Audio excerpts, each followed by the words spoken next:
وعلى آل محمد كما باركت على إبراهيم وعلى آل إبراهيم إنك حميد مجيد. أعوذ بالله من الشيطان الرجيم. بسم الله الرحمن الرحيم.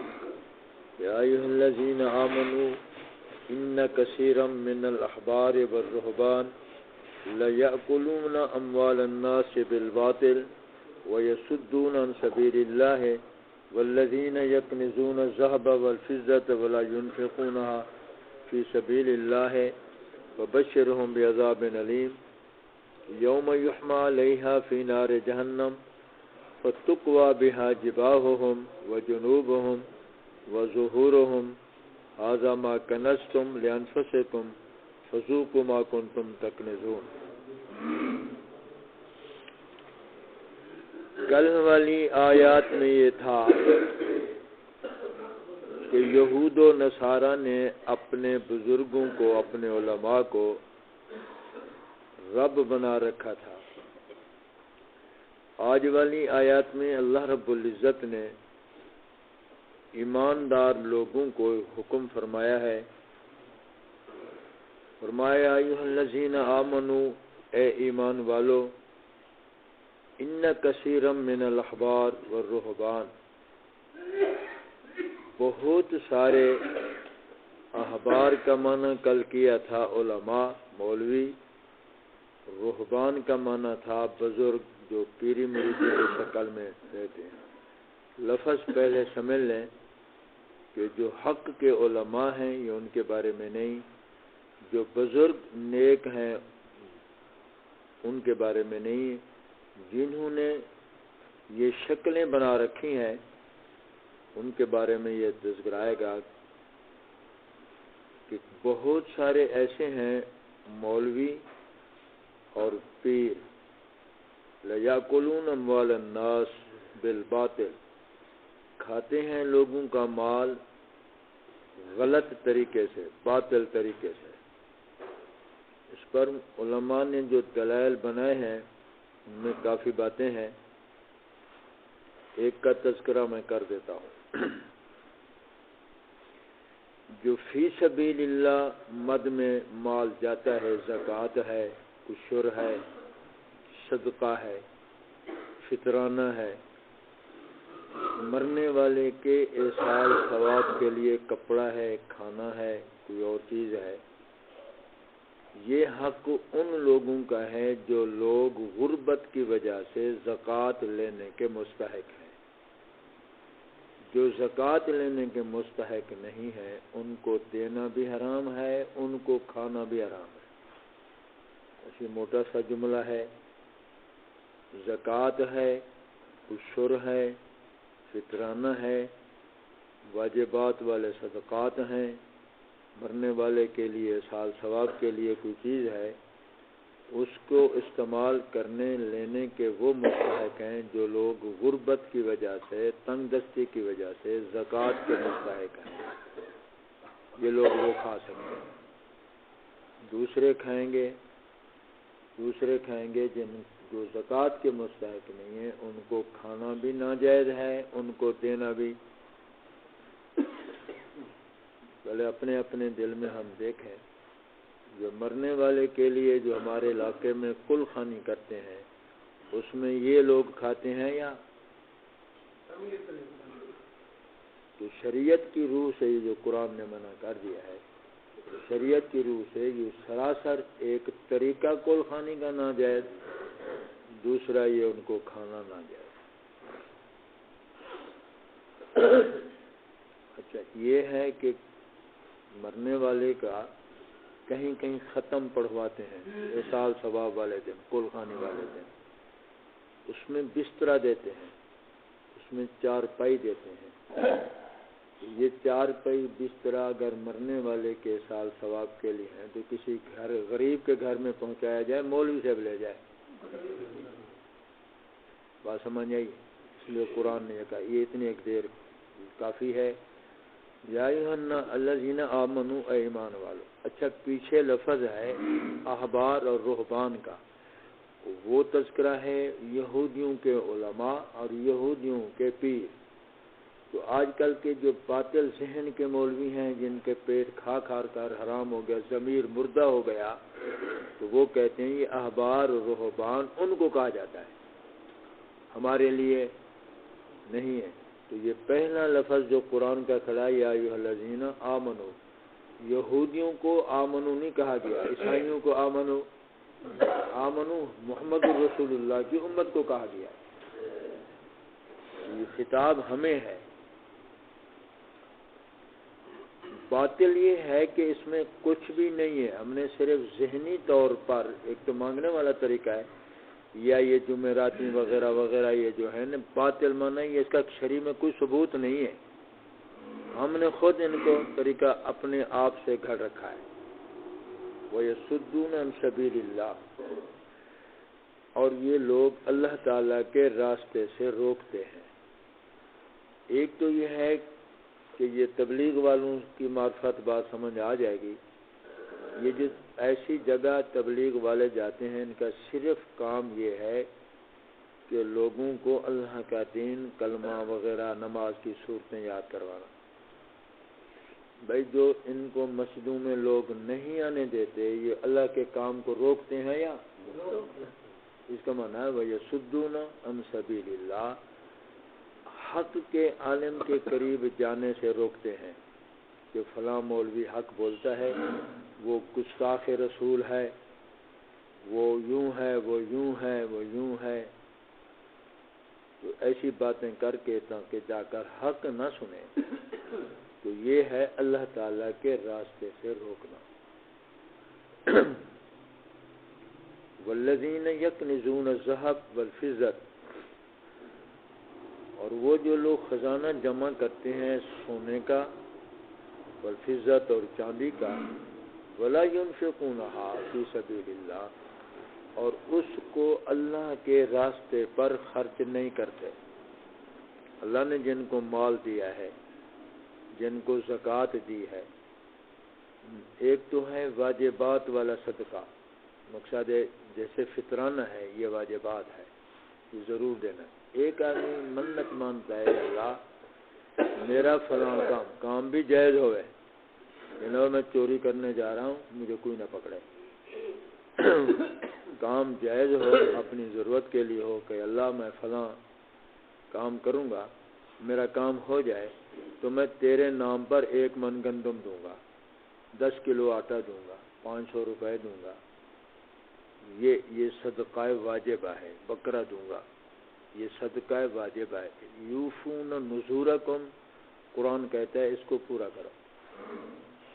پہلے مناسبت ٹھیک نہیں ہے، جائز ہے، لیکن یہ شرط لگا کہ اللہ یوں کر دے یوں کر دے، علماء کہتے ہیں ہے ناپسندیدہ بات، کر دیا تو واجب ہو گیا، نہ کرے تو گناہ گار بھی نہیں ہے۔ یعنی یہ جب منت مان لی اس نے اللہ کی، غیر اللہ کی نہ، تو اللہ رب العزت کی منت کو اللہ پاک فرماتے پورا کرو، اس کو صدقہ واجبہ کہتے ہیں، اس نے خود اپنے اوپر واجب کیا ہے۔ ان کو جو ہے نا ان مستحقین تک، ان کے علاوہ اور ہے نفلی خیرات جو واجبات میں نہیں ہے۔ کوئی غریب بندہ ہے اس کے پاس کپڑے نہیں ہے، کوئی اس کے پاس آٹا کھانے کو نہیں ہے، دال نہیں ہے، علاج کے لیے پیسہ نہیں ہے، پاؤں میں جوتا نہیں ہے، جیسے انسانی ضروریات میں کوئی آدمی غربت کی وجہ سے تنگ دست ہے۔ یہ بزرگ بیٹھا ہے جماعت میں، کہتے ہیں میں ایسے علاقے میں گیا، لوگ صحیح ہے، لوگ ایک تو عیاشی سے کپڑے اتارتے ہیں، وہ کہتا ہے غربت کی وجہ سے ان کے پاس کپڑے نہیں بنتے، ننگے جسم، چڈی مٹی کچھا مچھا پہن لیا جسم ننگے ہیں، نہ کرتے کے پیسے ہیں نہ شلوار کے پیسے۔ اس غربت کے علاقہ بھی یہ بزرگ بیٹھا ہے، بعد میں اس نے رات مجھے سنایا۔ برحال ایسے لوگ تنگ دست ہیں، تو ان کے دینے کے لیے جناب محمد کریم صلی اللہ علیہ وسلم نے فرمایا، پیچھے قرآن میں بھی کھڑا ہے، یعرفون وجوہہم، غربت والے غریب تنگ دست کی پیشانی کو پہچانو، سوال نہ کرے وہ پہلے، اس کی پیشانی کو پہچانو کہ یہ بندہ غریب ہے، یہ بندہ، اس کا تعاون کرو۔ اور حدیث میں آتا ہے کہ یہ ہاتھ ہے دینے والا، تو اس ہاتھ کو پتہ نہ چلے۔ اس کا معنی یہ نہیں ہے کہ لوگوں کو وہ سناتا پھرے۔ مولانا اشرف علی صاحب تھانوی رحمۃ اللہ علیہ نے لکھا ہے، ایک آدمی نے آ کر میرے مدرسے میں ایک مرغی دی، مرغا بسکے کی مرغی طالب علموں کو میں نے پھر جب آتا حضرت جب میں آیا تھا نا میں نے مرغی دی تھی آپ کو، ان دنوں کی بات ہے حضرت، جس مہینے میں آیا تھا میں نے آپ کو مرغی دی تھی اس مہینے کی بات ہے حضرت، جس سال میں نے آپ کو مرغی دی حضرت نے کہا، میں نے ہاتھ جوڑ کر کہا بابا اپنی مرغی لے جا، اپنی مرغی لے جائیے، مجھے نہ سنا۔ بعض بندے ایسے بھی ہوتے ہیں، کچھ کوئی نہیں بھی دیتے، کچھ خود نہیں دیتے، ظاہر میرا نا طریقہ مدرسے کا مانگنا، کچھ خود دیتے نہیں، کہتے ہیں جی جو ہم دیتے ہیں اللہ کے نام پر، کسی کو بتلانا تھوڑا ہوتا ہے۔ چلو بہرحال قرآن حدیث میں ایسا ہے کہ نفلی خیرات کا پتہ جتنی پوشیدہ دے گا اتنی اجر اس کا پڑے گا، کہ اس میں ریاکاری نہیں آتی۔ تو اللہ رب العزت نے فرمایا جن کو اللہ تعالیٰ نے مال دولت دی ہے، وَلَا يُنْفِقُونَهَا فِي سَبِيلِ اللَّهِ، وہ اللہ کے راستے میں خرچ نہیں کرتا، فَبَشِّرْهُمْ بِعَذَابٍ أَلِيمٍ، خوشخبری سنا دو تم ان لوگوں کو درد عذاب دردناک کی، عذاب دردناک کی، جن کو زکوٰۃ کا پیسہ دے سکتا ہے، زکوٰۃ واجب بنتی ہے جن پر، عشر واجب بنتا ہے۔ یہ آیت پر علماء نے عشر کے بارے میں لکھا ہے، لیکن بات مطلق ہے، اس میں زکوٰۃ بھی آئے گی، یہ صدقات بھی آئے گی۔ بھائی جن لوگوں کی زمینیں ہیں، پہلا مسئلہ یہ ہے کہ جس پر زکوٰۃ آتی ہے اگر وہ ہے مقروض، قرضہ اس نے دینا ہے، تو قرضہ کاٹ کر بقایا جو بچے اس کا دے۔ مثلا 3 لاکھ روپے ایک آدمی کے پاس ہے، اس نے 2 لاکھ 1 لاکھ 50,000 1.5 لاکھ 2.5 لاکھ اس نے قرضہ دینا ہے، تو قرضے کو کاٹے، مقصد 2 لاکھ کرے تھے 3 میں، باقی کتنا بچا؟ 1 لاکھ کی زکوٰۃ ہے۔ کچھ لوگوں کے قرضے بہر کھڑے ہیں، وہ واپس آئیں گے۔ اس میں تھوڑی سی بات ہے، مقصد اس نے کسی سے لینا ہے پیسہ، وہ مل نہیں رہا، زکوٰۃ کا وقت پورا ہو گیا، سال پورا ہو گیا، تو اس نے زکوٰۃ نکالنی ہے، اس پر یہ ہے کہ جو قرضہ دوسروں کے پاس کھڑا ہے اس کی بھی نکالے۔ اچھا، جو قرضہ کچھ ایسے طریقے پر اڑ گیا، کچھ عرصہ بھی گزر گیا لیکن امید ملنے کی بھی ختم ہو گئی ہے، اس کے بارے میں علماء کہتے ہیں توقف کرے کہ جب ملے گا پھر دے، اس پر جس پر یہ امید ہوگی کہ یہ ملے گا نہیں۔ لوگ مسئلہ پوچھتے ہیں بھی ہمارے بہر پیسے کھڑے، ان کے کیا کریں؟ یہ جو تاجر پیشہ کے لوگ ہیں، جنہیں یہ دکاندار والے سامان لیتے جاتے ہیں، دیتے ہیں، تاجر ادھار لے گیا، نقد لے آیا، اس کے بارے میں بھی علماء کہتے ہیں یہ تو تاجر کا کام ہے۔ مثلا ایک تاجر دکاندار گیا کسی دکان والے سے 1 لاکھ روپے کا سامان لے کر آیا، اس کی دکان میں ہے، یہ بک رہا ہے، بیچ رہا ہے اس کو، اب یہ کہ اس کا 1 لاکھ دینا ہے، اس کو میں کاٹوں، تو اس کے بارے میں کہتے ہیں نا، یہ تو تاجر تجارت ہے، آج نہیں چلے گا مہینے میں چل جائے گا، اس کی بھی زکوٰۃ کاٹے، اس کی بھی زکوٰۃ دینی پڑے گی۔ اور جو غربت میں مثلا 2 لاکھ اس کے رقم ہے تو 2.5 لاکھ روپے اس نے قرضہ دینا ہے، یا 2 لاکھ اس نے قرضہ دینا ہے، تو اس پر زکوٰۃ پھر نہیں آئے گی کہ قرضہ زیادہ ہے یا جتنی مال ہے اتنی قرضہ ہے، یہ کٹے گی۔ اس سے اور تنگ ہے تو پھر، لیکن یہ جو زمین سے باغات سے عشر آتا ہے اس میں غربت کا تعلق نہیں ہے، قرضے کا تعلق نہیں ہے، وہ جتنی اترے گی اتنی دے گا، چے جائے کہ مقروض ہے، چے جائے کہ تنگ دست ہے، جو کچھ بھی ہے۔ قرآن حدیث میں آتا ہے کہ زمین میں سے جو کچھ نکلے اس کا پانی جہاں نہیں لگاتے 10واں حصہ دو، جہاں پانی ہمیں لگانا پڑتا ہے نہر کا، ٹیوب ویل کا، تو وہاں 20واں حصہ دو۔ کوئی کو جو نہیں دیتے یا بس اپنے آپ کو بڑا سمجھنے، یہ جو کھاد لی تھی، یہ سپرے ڈالی تھی، فلاں فلاں فلاں، اس کا کاٹے، اس کا بھی نہیں کاٹنا، بس زمین میں جو نکلے۔ ہاں اگر زمین مستاجری پر ہے تو جتنی مستاجری کی رقم دینی ہے یا جنس دینی ہے اس کو کاٹ کر جو خود اٹھا اس کی دینا پڑے گا۔ اگر نہیں دے گا، اگر یہ عشر نہیں دے گا، زکوٰۃ نہیں دے گا، تو پیسہ بھی جمع کرے گا نا، پیسہ اپنے پاس جمع کرے گا۔ تو قرآن کہتا ہے قیامت والے دن یوم یحمى علیہا فی نار جہنم فتقوی بہا جباہہم. وہ پیچھے سونا اور چاندی، کیونکہ اب تو نا نوٹ کے پیسے، پہلے ہوتے تھے سونے چاندی کے، اب سکے کے ہیں یا اس کے، یوں سمجھ لو. تو اللہ رب العزت فرماتے ہیں جو عشر زکوٰۃ اس نے نہیں دی تھی، قیامت والے دن اس کو جہنم کا انگارہ بنا کر اس کے چہرے پہ ڈالیں گے. بھائی ضرورت مند اگر سوال کرے، ضرورت مند اگر سوال کرے تو اس میں دو باتیں ہیں. پہلے تو ضرورت مند کو کہا گیا ہے کہ سوال نہ کر، لوگوں کو کہا گیا ہے کہ اس کے حالات کو دیکھ کر اس کا تعاون کر. پہلی بات تو ہے اگر ضرورت اس کو پیش آ بھی جائے، بھی کوئی پہچان نہیں رہا، بیچ میں حضرت ابو ہریرہ کے ایک واقعہ کھڑا ہے، مگر اس کو چھیڑوں تو وقت گزر جائے گا.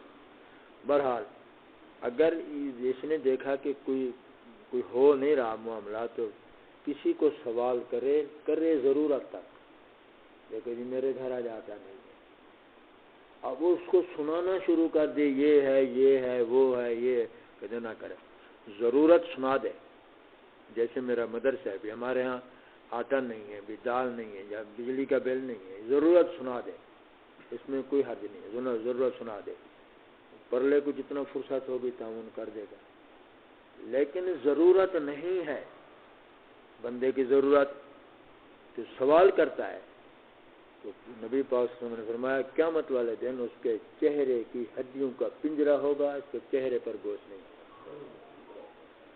جو ہمارے فقیر مانگ رہے ہیں تم کو لگتے ہیں ایسے ضرورت مند ہے؟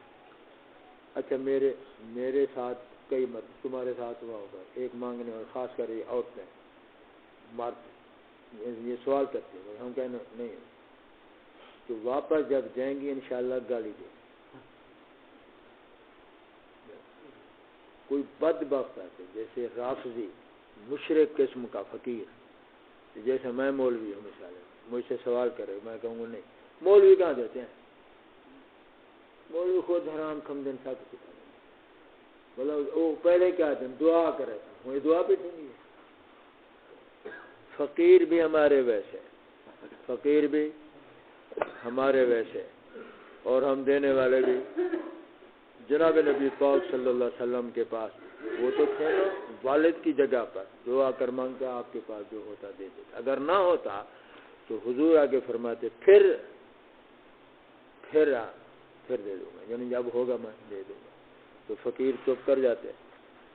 اللہ رب العزت فقیروں کو سمجھائے، مانگنے والوں کو سمجھائے، دینے والوں کو سمجھائے. اللہ رب العزت فرماتے ہیں وہ اب اس پیسے کی بات کریں، سونے کا ہے یا چاندی کا ہے، فتقوی بہا جباہہم. کیونکہ ایک مفسرین لکھتے ہیں کہ مقصد جیسے نے نہیں دینا اس کو سوال کرو، بھائی مجھے ضرورت ہے، تو اس کو نہیں دینا، تو اس کا پہلی شکل ہے اس کے چہرے پر بل آئیں گے، چہرے پر تریڈھی آئے گی.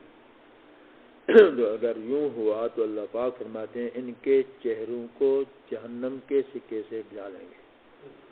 کوئی ایسے ہوتے ہیں جو بار کرتے اپنا ایک سیٹ کرتے ہیں، جانب کرتے ہیں، تو اللہ پاک فرماتے ہیں وَجُنُوبُهُمْ اس رقم سے تمہاری یہ جانب ڈالیں گے، کندھے جلائیں گے. وَظُهُورُهُمْ کوئی نہ سننا گوارا کرتے ہیں، پیٹ پھیر لیتے ہیں، تو وَظُهُورُهُمْ اللہ پاک فرماتے ہیں پھر تمہاری پیٹھ کو جلائیں گے جہنم، وہ سکہ بنا کر جو تم نے نہیں دیا تھا اس کو آگ کا سکہ بنا کر سونے چاندی کو. حضور فرماتے ہیں جب یہاں رکھیں گے، مثلا ٹکڑا 1 روپیہ ہے، اس روپے کو یہاں رکھیں گے فرشتے، تو یہاں سے جلا کر پیچھے نکلیں گے. اگر ادھر رکھیں گے تو حضور فرماتے ہیں کراس کر کے ادھر نکلے گا، اگر پیچھے رکھیں گے تو آگے نکل آئے گا. اللہ رب العزت مجھے بھی محفوظ رکھے، آپ کو بھی. بھائی یہ جو حقوق اللہ ہے نا، اللہ تعالیٰ کا حق، مال اللہ نے دیا، اس میں زکوٰۃ خیرات مسئلہ سمجھنے، مستحق کو دینا ہے. اور بزرگوں کو یہ وہ کرتے ہیں لوگ، ان کا اپنا طریقہ ہے، لیکن جو واجبات ہیں وہ دینا غریبوں کو ہے. نہیں دیں گے تو نقصان ہوگا، نہیں دیں گے تو یہ وہ خزانہ ہے جو تم نے لانفسکم اپنے لیے جمع کیا تھا، فذوقوا چکھو ما کنتم تکنزون وہ جو تم نے جمع کر کے رکھا ہوا تھا۔ اللہ رب العزت مجھے اور آپ کو قرآن سمجھنے اور اس پر عمل کرنے کی توفیق نصیب فرمائے۔